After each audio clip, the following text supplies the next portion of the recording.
Nizamabad officers club vice ప్రెసిడెంట్గా తహబెన్ అందాన్, సెక్రటరీగా doctor Jalagam Tirupathirao, joint సెక్రటరీగా శ్యామ్ సుందర్ రెడ్డి, ట్రెజరర్గా సురేష్ గౌడ్ ఏకగ్రీవంగా ఎన్నికారు. ఈ సందర్భంగా వారిని సన్మానించారు. ఈ కార్యక్రమంలో దాస్ భక్తవాత్సల్యం, డాక్టర్ రాములు, డాక్టర్ సుమన్, స్వామిదాస్, గడు గంగాధర్, దయాకర్ గౌడ్, అలక కిషన్, అమృత్, రామ్రెడ్డి, సుధాకర్ రావు, డాక్టర్ రామచందర్ మరియు దండు స్వామి పాల్గొన్నారు.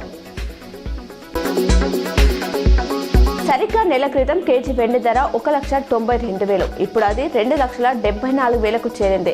కేవలం నెల రోజుల్లోనే 82,000 పెరిగింది. పేదవాడి బంగారంగా పిలిచే వెండి ఇప్పుడు తాను బంగారం బాటలోనే నడుస్తానంటుంది.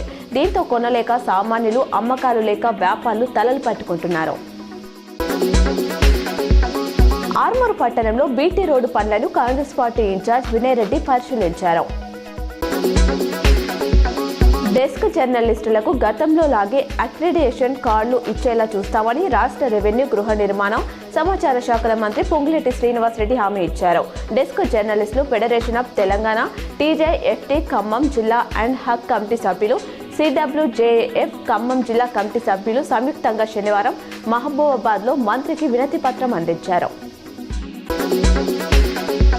కేరళ రాష్ట్రంలోని శబరిమలకు అయ్యప్ప భక్తులు భారీగా తరలి వస్తుండటంతో గత 41 రోజుల్లో 332 కోట్ల ఆదాయం సమకూరిందని ట్రావెల్స్ కోర్ కమిటీ తెలిపింది.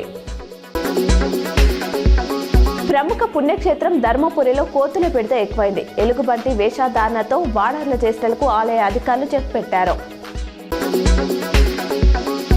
బాలికల విద్యతోనే దేశ ప్రగతి సాధ్యమవుతుందని అభయ ఫౌండేషన్ వ్యవస్థాపకులు సుంకూర్ బాలచంద్ర స్వామి అన్నారు.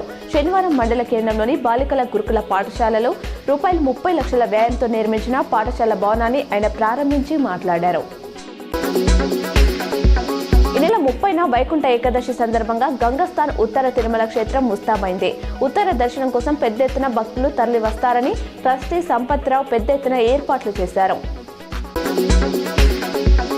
నిజామాబాద్ నగరంలోని గాయత్రి నగర్లో the PMP association of India Telangana రాష్ట్ర శాఖ ఆధ్వర్యంలో 63వ వార్షికోత్సవం నిర్వహించారు. నందిపేటలో కాంగ్రెస్ పార్టీ ఆవిర్భావ దినోత్సవ వేడుకలు ఘనంగా నిర్వహించారు. బాల్కొండ కాంగ్రెస్ పార్టీ ఆధ్వర్యంలో ఆదివారం జాతీయ కాంగ్రెస్ పార్టీ ఆవిర్భావ దినోత్సవం సందర్భంగా మండల కేంద్రంలో కాంగ్రెస్ పార్టీ కార్యాలయం వద్ద గ్రామ శాఖ అధ్యక్షుడు సంజయ్ గౌడ్ కాంగ్రెస్ పార్టీ జెండా ఆవిష్కరణ కార్యక్రమం ఘనంగా నిర్వహించారు.